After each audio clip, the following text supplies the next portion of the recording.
everyone, welcome back. I'm going to do a 2-page spread today in my Dylusions large journal here.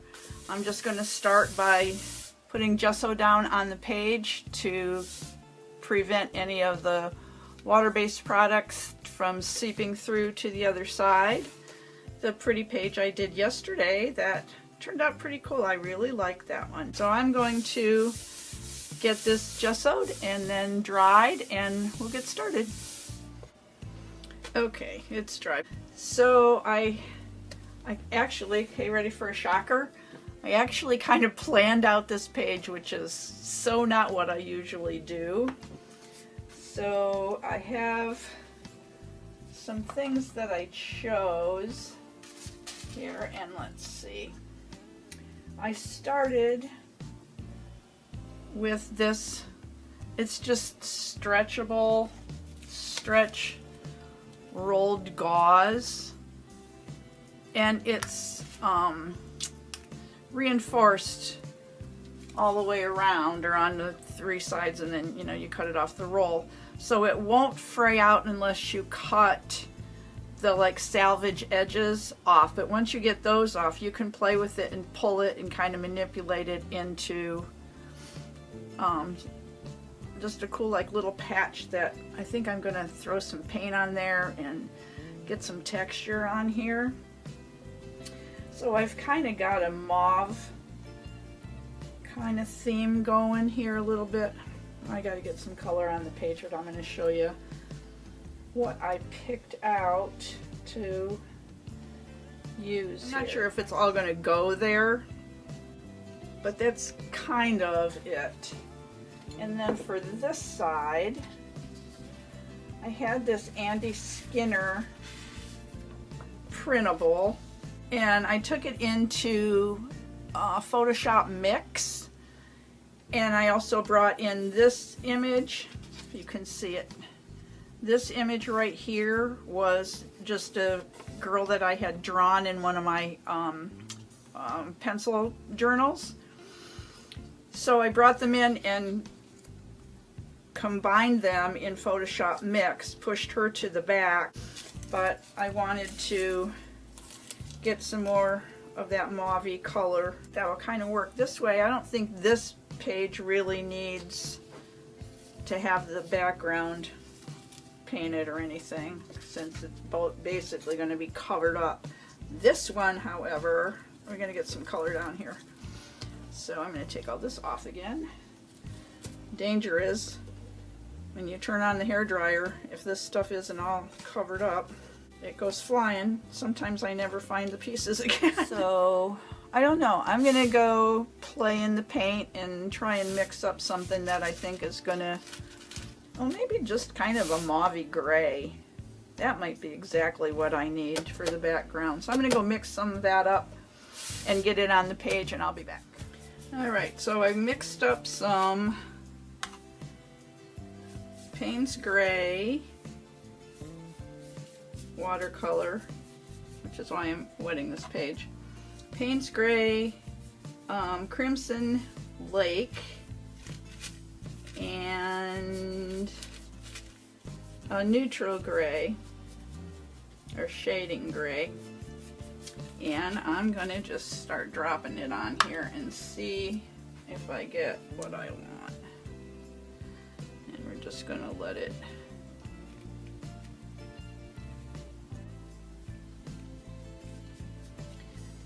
I wanted it soft. I may add some gray around the edges just to darken up the edges a little bit, and I think I'm gonna come across this fold a little bit too. A little bit of add a little bit of water because I don't mind the blooms. I like them, so that's okay by me. And this is just a Hake brush Mandalay by Creative Mark. They're really cheap, but they're real soft, and I just like them to wet the page and then just do what I'm doing here, just dropping some water in and letting whatever wants to happen happen. I like that. Okay. I could just keep playing and playing. I'm liking this. Alright. I'm thinking I have some of this shading gray. It's a transparent high flow acrylic. I'm thinking I'm just gonna float some around the outside of that. So what I'll do is wet my brush and just dip a corner of my brush into that shading gray, run it across my palette, and with that edge to the outside I'm just going to come along here and lay some of that down, just a touch. And since the page is still wet and the paint's transparent to begin with, and I'm just going to bring this around and down this edge, more on my brush. There we go. Just always keeping that same edge to the outside of the page so that I don't have any really harsh lines. Just a float of color. Yeah, I kind of like that. I'm going to go down here just to create a little bit of a shadow.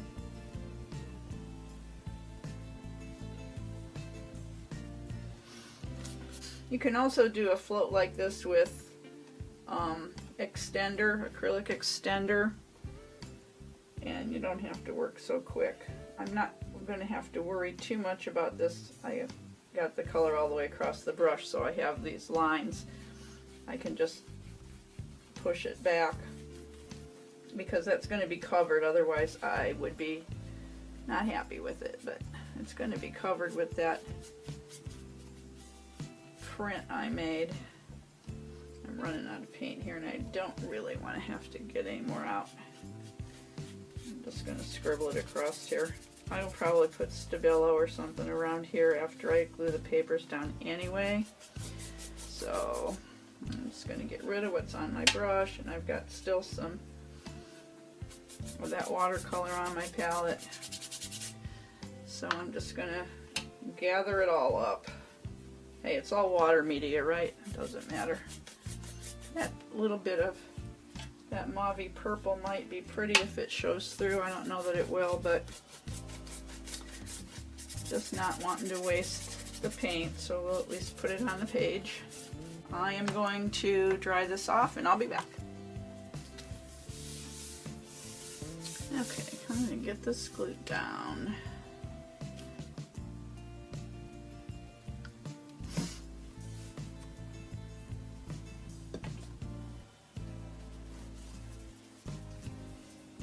Ooh, that brush was wet. That could be a bad thing. I didn't realize that it was still wet. Let's see if it will stick or not.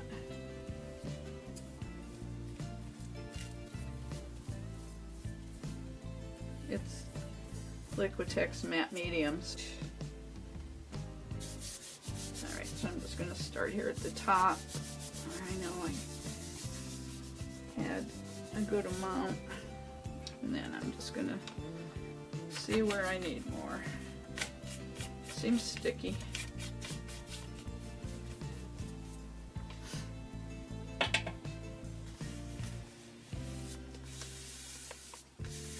Now I'm going to go back over top of this, but I am going to dry this brush off to do that. I don't want that much water in my brush. Just want a nice thin coat over this to kind of give it some protection from whatever I end up putting on top. I don't want the paper to buckle or come up or bubble up. Got some in there, of course.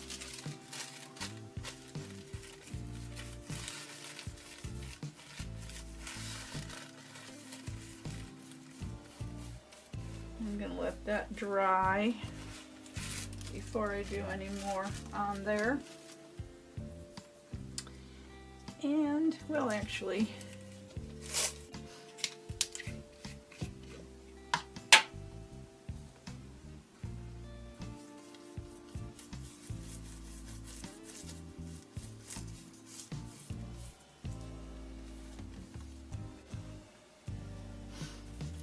and that's, I like that about it. You can usually see your background through it. So, and that will wrinkle easy, and that's okay with me. I like the texture that the wrinkles give, so I'll just let it happen. Okay. That's that. But I think I'm going to put that there.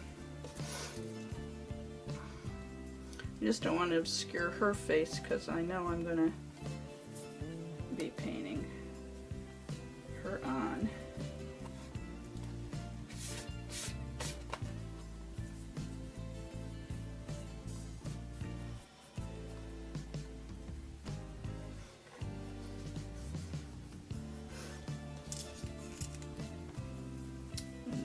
This strip came from the same sheet as that one.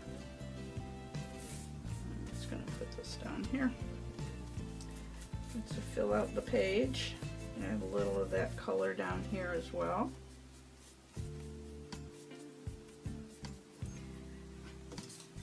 And do I want this? Maybe just a thinner strip of this, because I know I'm going to use it on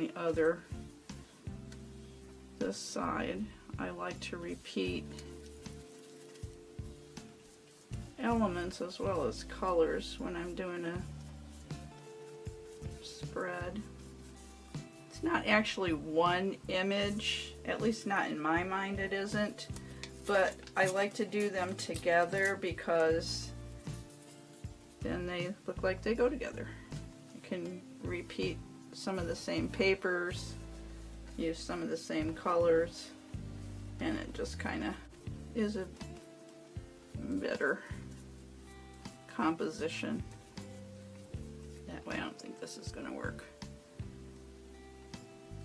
Oh, maybe I just stretch it across both pages, but I'm going to glue it. Maybe give it some color. Leave it right there for now. And I think I'm going to use this one down here. I like to overlap my collage elements.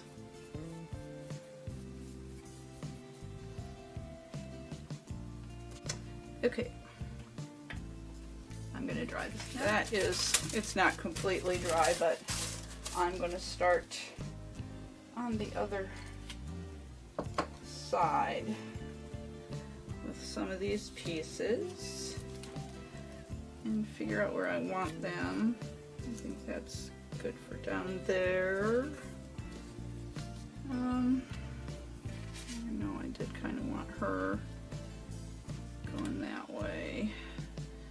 I need to figure out what to do with this as far as color goes. I probably should do that and dry before I put it on the page, but anyway. That's, sorry, I'm mumbling. I have a tendency to talk to myself and I sometimes forget I'm filming, so let's cross that there. Oh, I was going to put this on the bottom of her. Let me get that instead. And we'll bring this one this way and the other little piece going across there.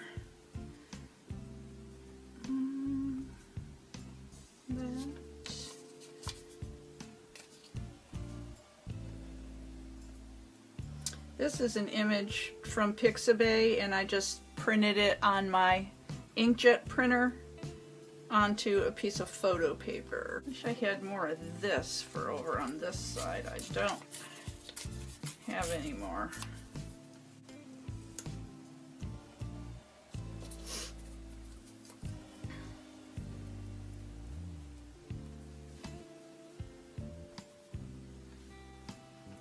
I'm thinking this has got to go.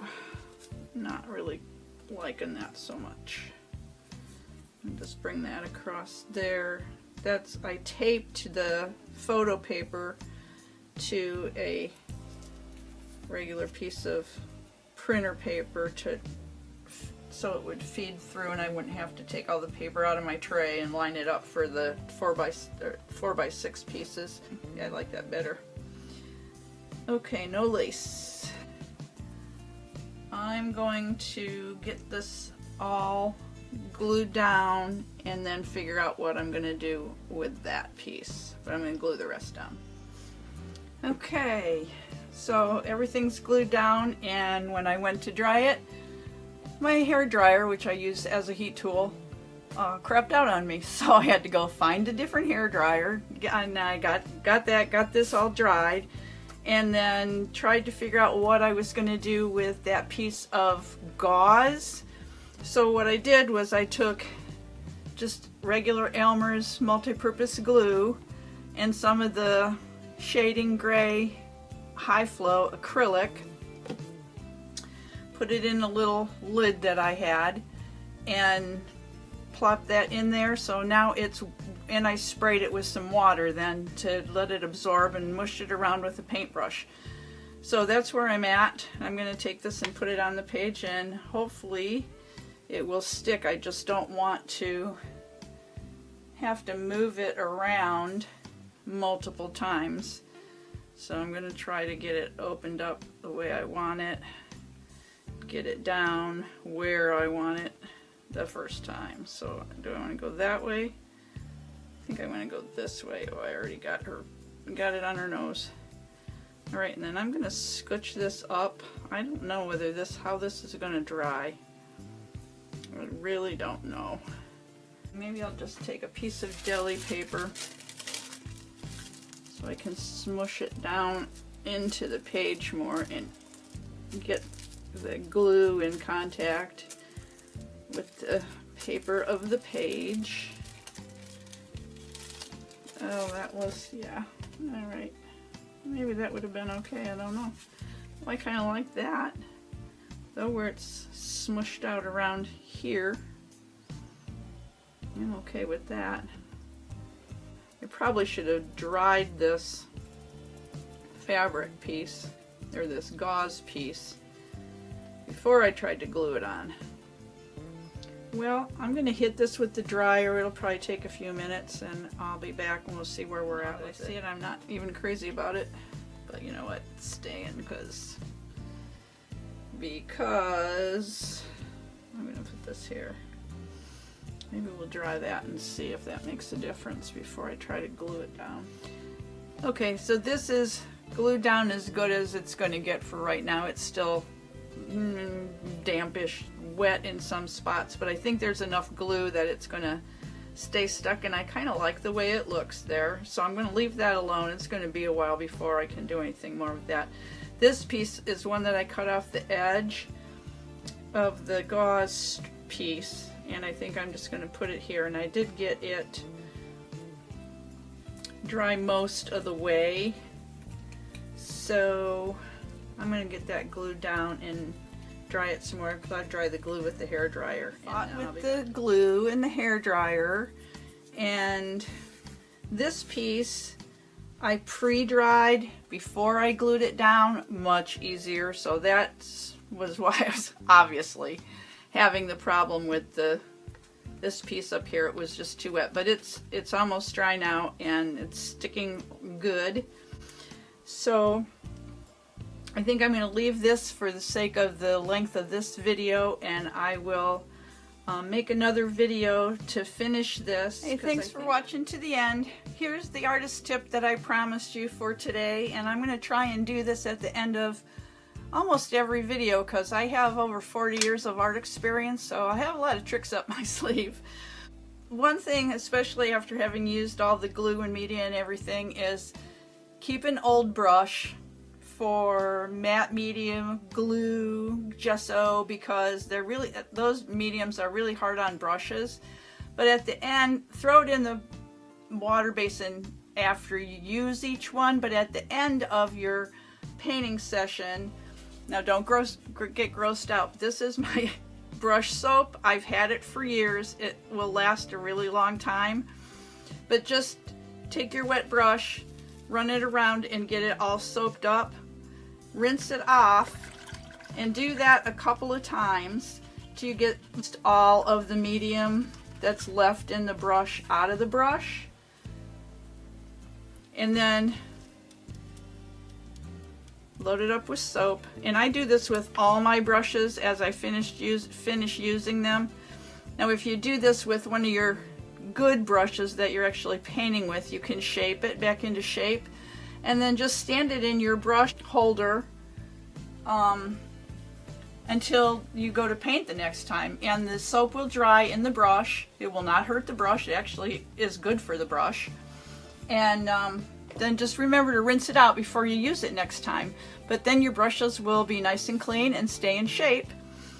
The other thing that I like to use if I have a lot of dried on paint, and I'm just going to get this out of the way before it ends up with soap all over it, is one of these. They're made for stencil brushes, but it's just a scrubby, and you can just scrub your brush, and if you have paint build up against the ferrule, it a lot of times will help get that out of there.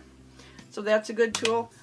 And if you don't have one of those, these Scrubby, it's a natural soaped infused scrubber, and I just leave mine in the container. It smells really good. Just rub your brush across there. This is good for that final leave the soap in the brush stage too. And it's great for just rub your fingers across there, and you know, I get all that glue and everything off my fingers, and it's really good for your hands and for your brushes. And the last thing is, if all else fails, a brush restorer like this. You can soak your brushes in it overnight. It's really smelly, so maybe put it out on your porch. But you can just put a little bit in the bottom of a jar or something and let your brushes soak, and it'll take dried acrylic and oil paints out of your brushes. Then it softens it up and you can work it out. So that's my tip. Take care of your brushes. They're expensive, and they'll really do a good job for you if they're clean and in shape. Okay. If you like this video, give it a thumbs up, share it with your friends who might also like it, and if you haven't already, subscribe to my channel so you get to see what happens with this spread next. I'll be seeing you next time. Go make some art. Bye.